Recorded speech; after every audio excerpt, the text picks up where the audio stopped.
Okay, so I am seeing this as a strictly greater than 16. So if that's the case, then we will use a parentheses, not the bracket. So I'm just going to do it like this. But if you see a line below this, if there is a line like this, then you will use a bracket. So I'm going to do it without it because that's how I see it. Now, this is absolute value inequality. So we're solving absolute value inequality, and this is like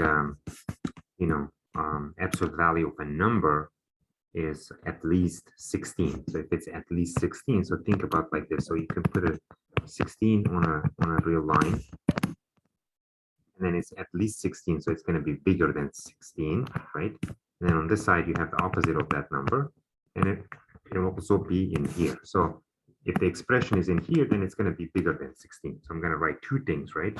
So one thing is going to be 7x plus 7 bigger than 16, or the other one is the expression might be here, which is 7x plus 7 less than negative 16. And then I'm going to solve both. So this will be subtracting 7 from both sides.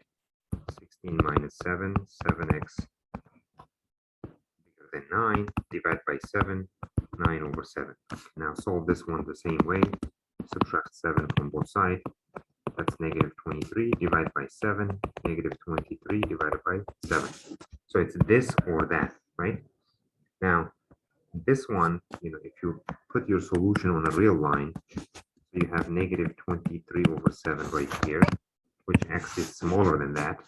So that's going to be all of this, all the way to negative infinity. This is 9 over 7, so I put 9 over 7 right here.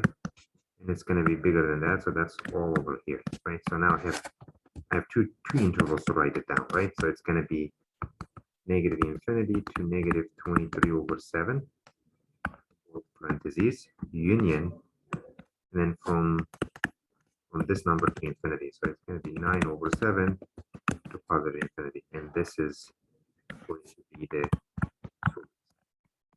like I said, if you see a line right here, then change this to a bracket and change this to a bracket, but only if there's a line there. If there's no line, then just keep this as a parentheses. All right, so that's basically it.